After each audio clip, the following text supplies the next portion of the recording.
This is the bond of humerus. এটা হচ্ছে আমাদের শরীরে হিউমেরাস বন্ড, যেটা আপার এক্সট্রিমিটিসের সবচেয়ে বড় বন্ড।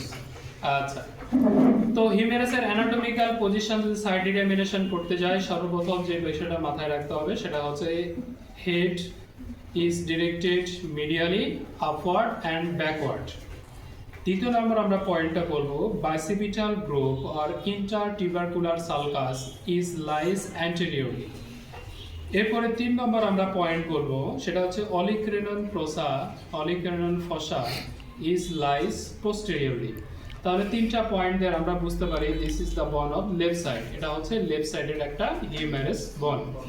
হিউমেরাস বনে সাধারণত প্রত্যেকটা লম্বসের 3টা পার্ট থাকে, এটাও তার ব্যতিক্রম নয়। এটারও 3টা পার্ট আছে, একটা হচ্ছে আপার এন্ড, একটা হচ্ছে শ্যাফট, একটা হচ্ছে লোয়ার এন্ড। আপার এন্ডে আমাদের কতগুলো অংশ দেখতে পাই। আপার এন্ডে সাধারণত এখানে রাউন্ডেড বল আকৃতির একটা অংশ দেখতে পাই, এটাকে বলা থাকে হেড অংশ। হেডের পরে একটা নেক দেখতে পাই, এই নেকটাকে বলা থাকে অ্যানাটমিক্যাল নেক। অ্যানাটমিক্যাল নেকের একটু নিচের দিকে এই জায়গাতে আরো একটা নেক দেখতে পাই, সেটাকে বলা থাকে সার্জিক্যাল নেক। সার্জিক্যাল নেক এটাকে বলা হয়, কারণটা হচ্ছে এই অংশ বেশি বেশি ফ্র্যাকচার দেখা যায়।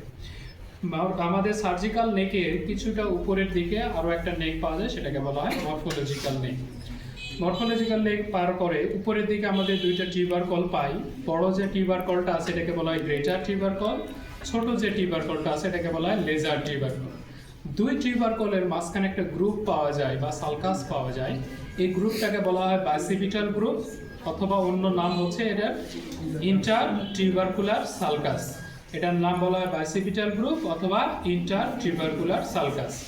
এরপরে চলে আসলাম হচ্ছে আমাদের শ্যাফট অংশে।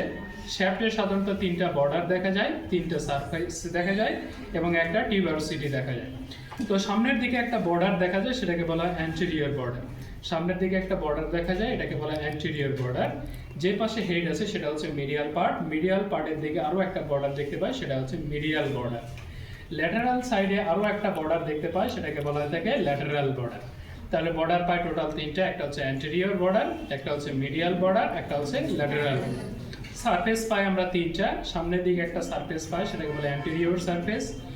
ভিতরের দিকে একটা সারফেস পাই, এটাকে বলে মিডিয়াল সারফেস, এবং পিছনের দিকে আরো একটা বড় সারফেস দেখা যায়, এটাকে বলে পোস্টেরিয়র সারফেস।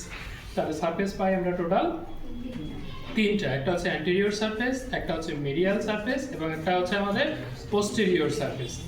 এরপরে আমরা হচ্ছে এখানে একটা টিউবারসিটি পাওয়া যায়। এখানে যে টিউবারসিটিটা পাওয়া যায় সেটাকে বলা হয় থাকে রেডিয়াল টিউবারসিটি। এটাকে বলা হয় থাকে রেডিয়াল টিউবারসিটি। আচ্ছা, এরপরে আমরা লোয়ার এন্ডে 2টা পার্টে আমরা বিভক্ত করে থাকি, একটা হচ্ছে আর্টিকুলার পার্ট এবং হচ্ছে নন আর্টিকুলার।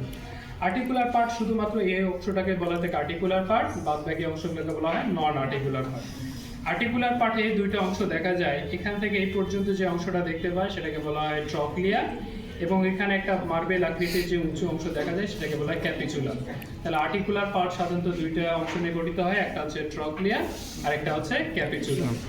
এর বাইরে যে অংশগুলো আছে সেগুলোকে বলা হয় নন আর্টিকুলার পার্ট। নন আর্টিকুলার পার্টের ভিতর আমরা 2টা এপিকন্ডাইল দেখতে পাই। মিডিয়ালের দিকে যে একটা এপিকন্ডাইল আছে সেটাকে বলা হচ্ছে মিডিয়াল এপিকন্ডাইল, ল্যাটারালের দিকে যে এপিকন্ডাইল আছে সেটাকে বলা হয় ল্যাটারাল এপিকন্ডাইল।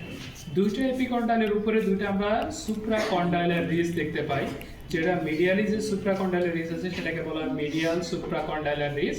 বাইরের দিকে যেটা আছে সেটাকে বলা হয় ল্যাটারাল সুপ্রাকন্ডাইলার রিজ। এর বাইরে আমরা সাধারণত 3টা ফসা দেখতে পাই।